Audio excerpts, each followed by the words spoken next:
Hey guys, what's up? It is Ripe again, back with a mix of revenge and Neighbors from Hell stories. If you are new to my channel, please feel free to subscribe to join our awesome community, and without any further ado, let's dive right into the stories. And the first one is titled Grandpa's Revenge. My grandpa was an amazing man. I gladly attribute my writing style to him. He was simply an incredible storyteller. I've been imitating his humor since I was old enough to say so. He had some great revenge stories too, especially from the Army Reserve. And when he was a Boy Scout leader too, come to think of it. Now, buckle up because I am going to wax nostalgic.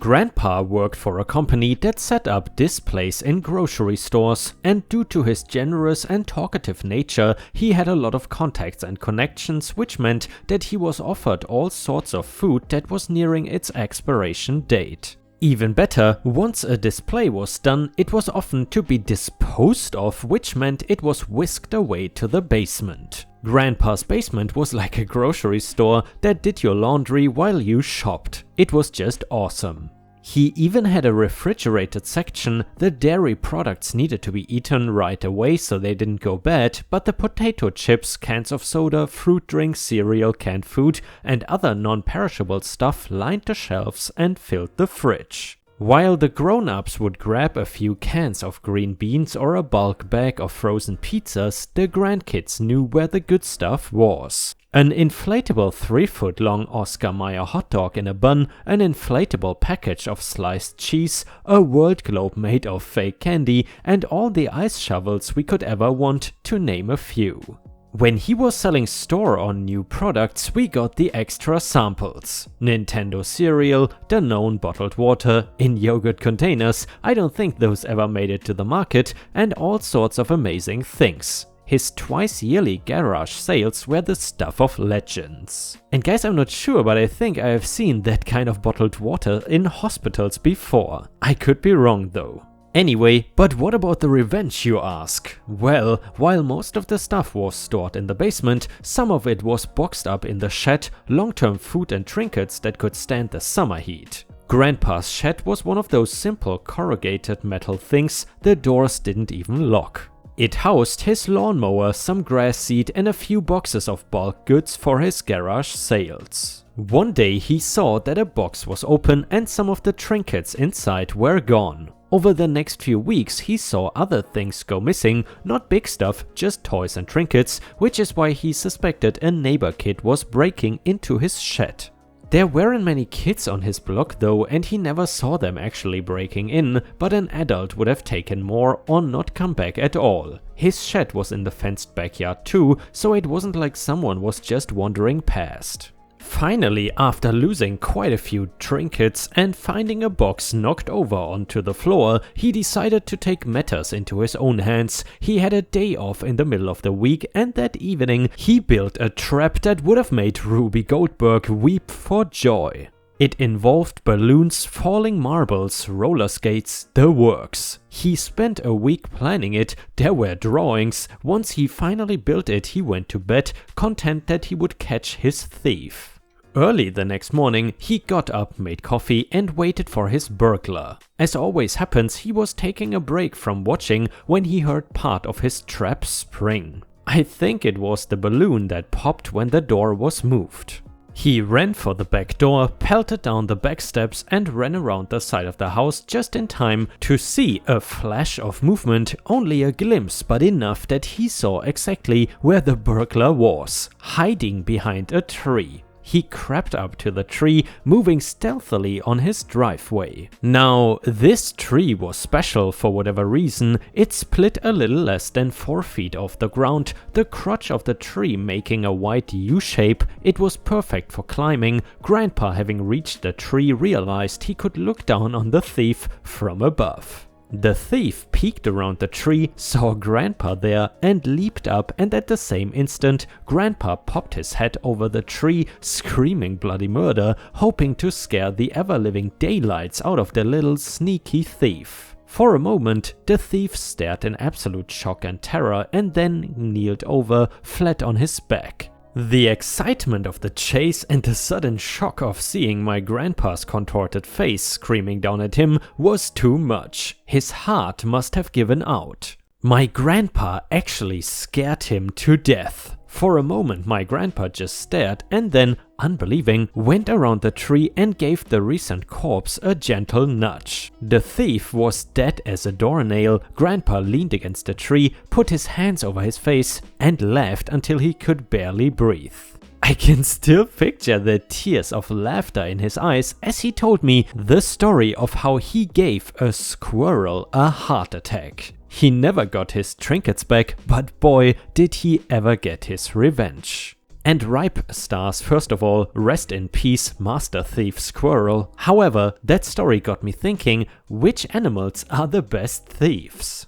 If I would go by where I am currently at, it is probably monkeys in Thailand. And due to the pandemic, there are towns in Thailand where monkeys have essentially taken over the city, because usually these cities were mainly populated by tourists. And nowadays there are literally gangs of monkeys roaming the streets, and they are actually quite aggressive. The next one is titled Linda Moves to Town. I live in a small town in rural Wisconsin. Everyone knows everyone here and everyone talks, which is why I know so much about Linda. Everything I'm going to tell you about that happened this year. Linda is about 75 years old, a tiny little woman with big glasses that mostly dresses in baggy pastels. She looks like a lovely grandma that might serve you cookies and tea on fine china. But her looks are deceiving. Once she opens her mouth, you know immediately that Linda is in fact a harpy from hell. Linda moved here this spring. She was actually kicked out of an assisted living facility in the next town over for stealing from her fellow senior residents and behaving like a true Karen. Ever since then, she's been making enemies in a spectacular way. Okay, now on with the good stuff. In her fury over being evicted from her last place, Linda quickly bought a house she had only seen on a real estate website. When she moved in, she realized the house, while technically listed as being on XYZ Street, is actually on a fairly busy highway. Did Linda shrug and admit she should have done her homework? No. Linda called the cops and demanded that they do something about the traffic. When the cops told her that they could not, in fact, reroute a highway just for her, she started to put up weird signs in her front yard. Signs like, "Slow down, what is the reason for all this?" etc. The first time Linda saw one of her new neighbors outside, she didn't bother introducing herself or saying hello. She just said, "Oh good, a neighbor, I'm going to need you to do XYZ for me and X too. I hope you've got a lot of time, because I also need Y." Then she went on a 20-minute rant about how she was just a poor crippled old lady who had been abandoned by her scheming family. If you want to hear that saga, let me know. Just before Linda moved, she had hip surgery. She is 75 and she decided that the best thing she could do in these circumstances was to buy 2 puppies. One of them is a little yappy type, but the other will weigh 60 pounds when grown. Because advanced planning is clearly her strong suit, she did not buy anything the dogs needed and kept them tied up together in her yard with a nylon car towing rope. One of Linda's new neighbors is a lovely saint of a woman we will call Kay. Kay believes you should always be good to other people, even if they are grumpy. She also loves animals. She volunteered to help Linda with the puppies and some other chores. Kay got the puppies real leashes and yard ties and treated their rope burns. She took them to the vet and got them vaccinated, and when Linda couldn't deal with potty training them, took the puppies into her own home and did that too. When Linda wanted to get rid of some junk, Kay said she would box it up and move it out and store it in her own garage to bring down to a charity sale later in the month. Linda agreed. One day Kay started to talk to Linda about how maybe it would be better for both Linda and the puppies if the puppies found a new home. Linda got mad. She accused Kay of mistreating the puppies and demanded them back, with all their new accessories. But Linda was not done. She also called the cops and told them she wanted her property back, the stuff she had discarded that was going to go to the charity sale.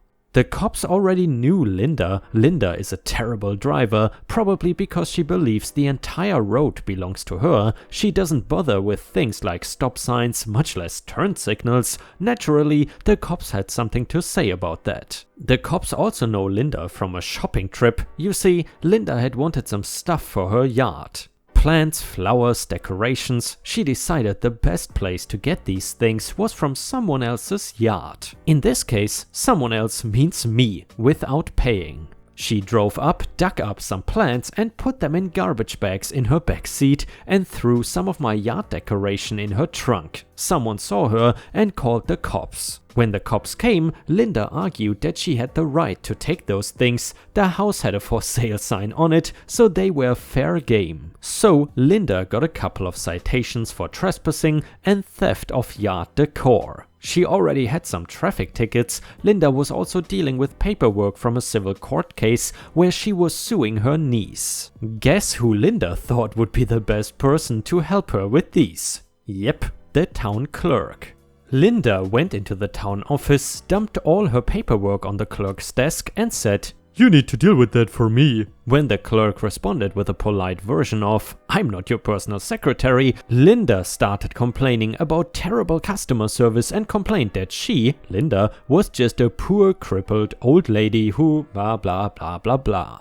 Linda went to the library, she checked out a bunch of things and then never returned them. After weeks of phone calls and email reminders, the library eventually marked these items as lost. Linda got a bill for the cost of the items. Linda came in with some of the library items, some damaged and some missing. When the librarian told her she would have to pay for the damaged and missing things, oh, Linda was not happy. She called the librarian a fat pig and threatened to get her fired. Linda wrote a letter to the library board. Linda told them that if they were going to hire fat people with poor customer service skills, they might as well hire blacks and Hispanics. As you can tell, guys, Linda is really a very classy woman, the sort of person you definitely want in your neighborhood. Anyway, one day Linda needed groceries. We don't have a grocery store in town. Yes, we are that small. We do have a dollar store with some food. Linda went there to get groceries. After paying, Linda insisted that the employee not only load her groceries into her car for her, but also ride home with her and put them into her house for her. When he refused, she had a screaming fit and threatened to get him fired. Linda wanted a deck on the back of her house. She got a guy to build her a very nice big deck, but when it was all finished, Linda wasn't happy. She told him that she was not going to pay him because it is crooked. Apparently meaning that the supports were not the same length on each side, but Linda lives on a hill. Linda has pissed off so many people in town, she is definitely not feeling welcome. So she just put her newly bought house up for sale. Of course she doesn't trust a realtor, so she has a big sign in her yard that says "House for sale by owner." I can't wait to hear how that turns out. I am glad she is leaving, but I feel so sorry for those poor puppies. And yeah, Ripe Stars, I would say we need a picture in the dictionary of Linda right next to the word entitled Neighbor from Hell, because that is exactly what she is. If you despise crazy neighbors but really enjoy the neighbor stories, then please don't forget to like the video and maybe even post some star emojis in the comments in case you want to support the channel. Thank you so much for your support, it is very much appreciated. And the next one is titled Neighbor Complained to the HOA About My Yard. So I have a Karen for a neighbor. She is a grumpy old woman with a live-in son in his 40s and no other family or friends. And when I say she's a Karen, we are talking to the point that she came onto my property to yell at our landscaper about a boulder he was installing on our property. Something about believing it would fall over onto more of our property. A few months after we moved in, we received a letter trying the HOA saying they had received complaints and asking that we make sure we are mowing, watering and maintaining. I chalked it up to moving into a nicer neighborhood and made an effort to mow twice a week instead of my normal once. I added a little time to the sprinklers and figured all was good. Apparently it was not all good, as we received another letter stating the complaints had continued and the HOA wanted to talk with us to see what the problem was. I should note, we had just moved in not that long ago and had not landscaped the back yet, so we were letting our dogs pee on the front at night, which then led to the inevitable patches of bright green grass that grows stupid fast. Now, I will freely admit I don't keep my yard to the same level of some of my neighbors, but it was in perfectly good shape outside some green spots in an otherwise average looking yard, and I do my best to keep things mowed and looking decent. Turns out our grumpy Karen had taken real offense to this and started complaining to the HOA. The hearing ended up bringing mostly incoherent rambling, but the bottom line was she didn't like how our lawn looked with the green spots. While the HOA agreed this was not her business and definitely not theirs, I decided she was right and we should stop letting our dogs out in the front to pee, as I also don't like the green spots. Now I put them on the leash and let them do their business in her yard. Read tree lawn. And I am clearly not the only one, as her entire yard is now covered in pee spots and dead spots on her actual lawn, which my dogs don't step for on. I'm pretty sure she has complained about everyone with a dog, and now the entire neighborhood takes their dogs to her yard. The best part though, she actually does a bad job at taking care of her lawn, weeds and crap grass everywhere. She just waters it almost non-stop. So today I got to report her to the HOA for her yard looking like total crap. If it were any other house, there are much worse, I wouldn't care at all, but this lady wanted lawns without spots, so I'm just doing my part to enforce her rules. And the last one was posted by user Infinite Emotions on our own subreddit r/ripe stories, so please consider it as a little bonus story, and it is titled Delivery Drivers. It has been a while since I've seen tales from retail on here, so I thought I would share some of mine. I have seen a lot of people complain about the customers, but it is not just the customers that can make life difficult for retail, sometimes it is the delivery people. Now bear in mind, these are from the time I worked in a convenience store, so larger stores handle things differently. Milkman, when I first started working at the store, I was not trained. Pretty much I was pointed to a task and told to complete it, they didn't really care how. I was trained for the register however, so when the milkman showed up at 4:30 in the morning to drop off the milk and demand I sign his paperwork, I didn't. I explained politely at first and then less politely the longer the interaction went on that I was not trained to check in vendors, that I didn't see him deliver anything and that I wasn't signing anything. He would get up in my face yelling that he didn't have time to deal with snot-nosed little Karens with something to prove. I still did not sign. I spoke to my manager who told me he knew he wasn't supposed to be there before 5 and I was doing the right thing. Rinse and repeat until he was replaced with a much better, much easier to deal with delivery person. Now on to Coca-Cola. So the Coke rep and I, their delivery people were always relatively laid back and easy to deal with, didn't start out great. The day I first met the Coke rep was when I was cleaning one of the coffee urns. Huge tanks that held coffee that were about 1.5 feet wide and 2.5 feet deep, literally up to my elbow in soapy dirty water, trying to clean all the coffee residue. Coffee is a dirty drink, when the Coke rep tapped me on the shoulder and demanded to know why I didn't have any 6 ounces Monster cans stocked. 6 ounces Monsters were our most popular energy drink and had 20 placings in the cooler door. I, not knowing who he was, bear in mind this was my first time meeting the man, told him that we didn't have any 6 ounces cans of Monsters to stock. "Of course you do," he said. I demanded he show me. I told him that if he showed me where our 6 ounces Monsters were, I would stock them right then. Spoiler alert, we didn't have any. I told him that he needed to order us some and went back to cleaning the coffee urn. He ordered us 1 case. A case of 16-ounce Monsters holds 9 cans. Rinse and repeat the nest several weeks until he happened to show up when my manager was there and she explained to him that we cannot sell what we don't have. By contrast, when we ran out of 20-ounce Mountain Dew to stock our Pepsi rep said, "Wow, really? Awesome. I will order 2 more cases for you this week." The next one was Budweiser. Now this was only a problem once. Fortunately, I knew the Bud rep and the Bud rep knew me and knew that I wasn't the type to complain unless I had something to complain about. So this guy, well, the first thing I have to explain is that my store had 2 doors, one front and one side. Also, since I worked 3rd shift, the side doors were locked until sunrise. So that day sunrise came, I unlocked the doors and had the morning rush. The morning rush was an even mix of people heading home from their 3rd shift jobs and people heading to work for their day shift jobs. So this guy comes in, props open the side door, pulls his product in just enough to block the side door, and while I had a line of customers winding through the store and out the front door, started yelling at me to get off my lazy ass and come check me in.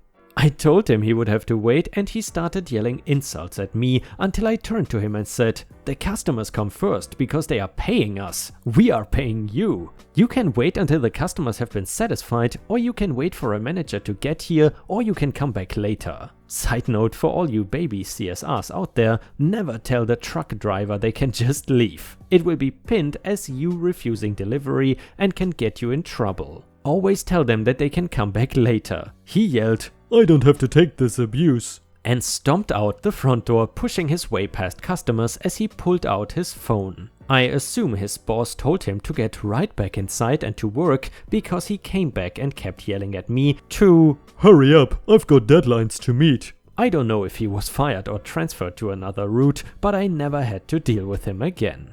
And indeed, I have to agree, user Infinite Emotions, there is definitely a lack of Tales from Retail stories, not only on my subreddit, but in general I would say on YouTube. Nowadays it's not really a popular subreddit anymore, even though a lot of the stories are super interesting, very relatable, and extremely well written as well. Thank you very much for sharing this story.